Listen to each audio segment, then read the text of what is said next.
Kenapa saya itu sekarang malah membongkar-bongkar trik-triknya praktisi? Kenapa? Setelah saya debat atau cekcok dengan Bang TIJ, kenapa baru sekarang saya bongkar? Karena begini sahabat-sahabat. Jadi ini saya berikan rahasia. Saya pernah mengatakan saya suka main catur. Saya pernah mengatakan saya juga suka main strategi. Yang artinya kalau saya ingin menangkap penjahat, saya harus berpura-pura jadi penjahat. Dan saya harus masuk ke dalam lingkungannya penjahat. Itu, seperti itu. Jadi saya harus masuk ke dalam lingkungan tersebut. Supaya apa? Supaya saya lebih mudah. Kenapa nggak dari dulu saya membongkar trik-trik seperti itu? Karena untuk masa yang mendengarkan saya masih sedikit, masih kecil. Terus terang, jujur, setelah saya viral atau banyak orang yang menonton saya, kenapa harus baru kali ini saya bongkar? Karena itu kesempatan saya untuk didengarkan masyarakat banyak. Itu. Kalau misalkan penonton saya atau subscribe saya baru sedikit, kalau saya bongkar ya percuma.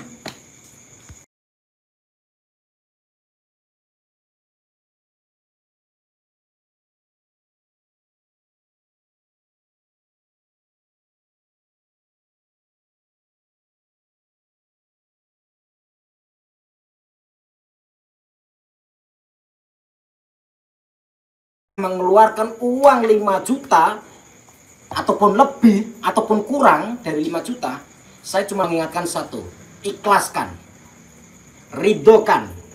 Insya Allah saya doakan kalau kalian semua mau ikhlas apa yang sudah kalian keluarkan, saya mendoakan kalian semua akan dilimpahkan rezekinya berlipat-lipat ganda, bukan 10 kali lipat, akan tetapi 100 kali lipat. Saya doakan apa yang kalian keluarkan, 5 juta, 1 juta, 5 juta, atau 10 juta, atau 15 juta, saya doakan semoga kalian semua meninggal dalam keadaan husnul khotimah, dan semoga kalian semua diberikan keselamatan di dunia dan akhiratnya, diberikan kesehatan lahir dan batin, diangkat penyakitnya secepat mungkin, diluaskan rezekinya halalan thayyiban di dunia wal akhirah.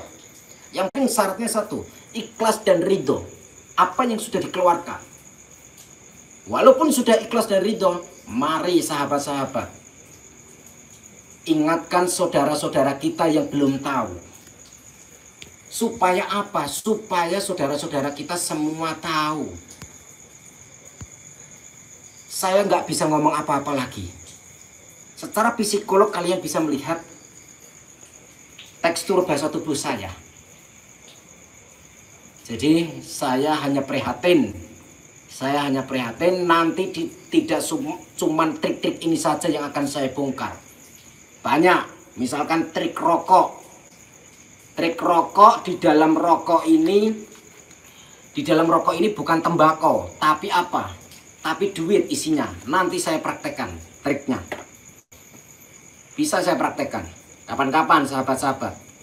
Terus saya akan mempraktekkan juga untuk pengangkatan bukhul.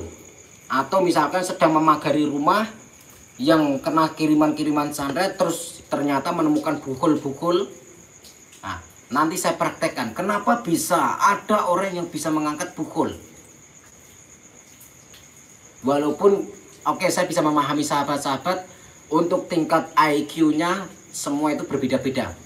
Walaupun sebenarnya dulu-dulu itu saya pernah membongkar ciri-ciri santet dan cara kerjanya santet. Sebenarnya kalau di situ video itu harusnya sudah paham. Akan tetapi memang tidak semua bisa memahami, dan harus saya tuntun sedikit-sedikit satu persatu. Saya arahkan sedikit-sedikit satu persatu dengan cara pelan-pelan, nggak apa-apa. Nah, semoga tayangan ini bisa menjadikan kemanfaatan dan keberkahan sahabat-sahabat. Intinya di sini saya tidak menggibah, saya tidak iri. Kalau iri apanya? Saya tidak iri. Kalau iri tentang pasien, dia punya pasien, saya juga punya pasien. Padepokannya lebih dulu saya. Terus pasiennya dia belum pernah punya pasien, saya sudah pernah punya pasien. Nah, bahkan begini, untuk berkecimpung di sosial media duluan saya. Terus untuk omset atau masalah finansial, keuangan, saya rasa untuk saat ini masih di bawah saya. Yang artinya saya iri, mau iri apa? Saya mau iri apa? Nggak ada yang saya iri dari dia, nggak ada. Nggak ada. Gitu. Pada intinya saya hanya memberikan edukasi, silahkan diterima, silahkan tidak. Semua tergantung kepribadian kalian masing-masing. Yang penting saya sudah berusaha berikhtiar untuk membantu menyadarkan masyarakat. Saya tidak pernah ingin kolaborasi dengan Bang TIJ. Saya tidak pernah tidak pernah punya keinginan atau berpikir untuk kolaborasi dengan Bang TIJ. Enggak.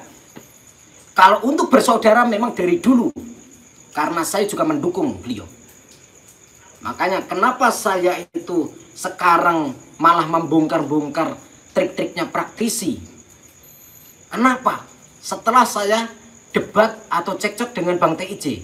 Kenapa baru sekarang saya bongkar? Karena begini sahabat-sahabat. Jadi ini saya berikan rahasia. Saya pernah mengatakan saya suka main catur. Saya pernah mengatakan saya juga suka main strategi. Yang artinya kalau saya ingin menangkap penjahat, saya harus berpura-pura jadi penjahat. Dan saya harus masuk ke dalam lingkungannya penjahat. Itu, seperti itu. Jadi saya harus masuk ke dalam lingkungan tersebut. Supaya apa? Supaya saya lebih mudah. Kenapa nggak dari dulu saya membongkar trik-trik seperti itu? Karena untuk masa yang mendengarkan saya masih sedikit, masih kecil. Terus terang, jujur, setelah saya viral atau banyak orang yang menonton saya, kenapa harus baru kali ini saya bongkar? Karena itu kesempatan saya untuk didengarkan masyarakat banyak. Itu. Kalau misalkan penonton saya atau subscribe saya baru sedikit, kalau saya bongkar ya percuma. Yang mengetahui hanya sedikit. Akan tetapi kalau sekarang, maka sekarang ini sudah banyak yang akan mengetahui. Itulah strategi saya.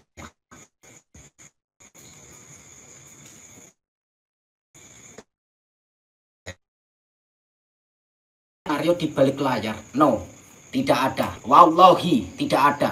Saya belum pernah telepon sama Bang TIJ. Saya belum pernah SMS-an atau WhatsAppan sama Bang TIJ. Wallahi saya belum pernah.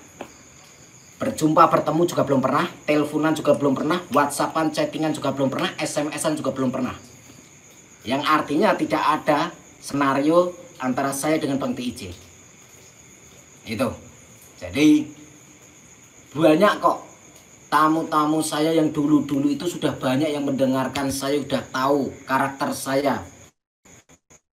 Banyak pasien-pasien atau tamu-tamu yang sowan atau silaturahim ke tempatnya, banyak yang sudah saya kasih tahu praktek-praktek abal-abal, banyak. Itu. Setiap pasien yang sakit selalu saya tanya, pernah berobat kemana Pak, Bu? Nah, terus apa yang terjadi di saat pengobatan berlangsung? Baru saya bongkar. Oh, saya pernah berobat ke sana Gus, tapi keluar ini, keluar itu, keluar ini, keluar itu. Langsung saya praktekkan triknya. Langsung saya praktekkan. Apa? Komen-komen netizen. Kenapa? Biasa Gus. Nyinyir, ada nyinyir. Pada nyinyir, yuk biarin netizen mau nyinyir mau apa. Mereka nggak punya pikiran yang jernih, hati yang jernih, nggak punya. Kalau hatinya sudah kotor, pikirannya sudah kotor, mau diingatkan seperti apapun tetap percuma. Paham ya? Paham. Jadi selalu jagalah pikiran, selalu jaga hati. Memang untuk jadi ini bisa untuk muhasabah para santri juga. Untuk menyuarakan suatu kebaikan, suatu kebenaran itu memang ibaratkan kita jalan di atas duri. Ya. Tapi kan kita enak di kemudian hari. Seperti itu. Pahit sekarang, manis kemudian. Paham ya? Jadi jangan putus asa. Siap ya? Nah. Oke sahabat-sahabat, seperti itu. Kalaupun misalkan nanti suatu saat kok saya mendatangi orang tersebut yang melakukan praktek seperti ini dan saya membawa aparat, misalkan saya paksa di situ untuk mempraktekkan pasien yang parah, yang selama ini bertahun-tahun saya mengobati belum sembuh. Sudah saya sowankan ke almarhum Mbah Maimun Zubair. Nah, dan di situ sampai sekarang belum sembuh. Seandainya orang tersebut punya karomah yang bisa mewujudkan benda santet masuk ke dalam kelapa muda, maka saya akan sungkem 50% harta saya sedekahkan, saya wakafkan untuk beliau. 50% harta saya wakafkan untuk beliau. Dan saya akan sungkem berguru sama beliau sampai matiku. Itu. Jadi jangan kalian kaget nanti kalau misalkan ini semua kebenaran akan terungkap. Boleh kalian saat ini nyinyir, menghina saya, tapi kalian akan menyesalinya. Kalian akan menyesalinya. Yang selama ini tangan kalian, pikiran kalian telah terkotori menyinyirin saya, menghina saya. Terima kasih. Dengan atas hinaan Anda, hinaan kalian, maka derajat saya akan semakin naik. Itu. Dosa saya akan semakin rontok. Karena kalian dikasih tahu kebenarannya tidak mau mengerti, tidak menerima. Saya yakin pasti akan bertemu. Dan video ini tidak bakalan dibales. Orang yang bersangkutan tidak akan memberikan klarifikasi. Coba berani nggak memberikan klarifikasi untuk menerima pertemuan antara saya dan saya akan membawa aparat. Dan aparat yang akan saya bawa dan pengacara yang akan saya bawa dan pasien yang paling parah selama ini. Jadi tiga orang yang akan saya bawa, pasien, aparat, dan pengacara. Saya akan bawa dan di situ harus di live streaming dan harus ditayangkan di televisi. Berani nggak? Saya akan datangkan televisi, mau televisi nasional, semua biaya saya yang nanggung. Mau televisi lokal, dan kalau memang terbukti itu kebohongan, jangan menyesal kalian yang selama ini kalian fans atau junjung-junjung tinggi. Itu hanya sebatas manusia biasa seperti kita semua. Saya pernah mengingatkan, boleh kita ngefans sama siapapun, boleh kita mencintai siapapun, tapi jangan terlalu over, jangan terlalu berlebihan. Allah Subhanahu wa taala, cintalah kepada baginda Rasulullah Shallallahu alaihi wasallam, cintalah kepada Alkitab, Al-Qur'an, kitab suci. Cintalah kepada kedua orang tua kita. Ngapain kita cinta kepada orang lain berlebihan?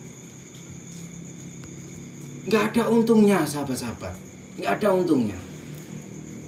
Seperti itu ya, sahabat-sahabat.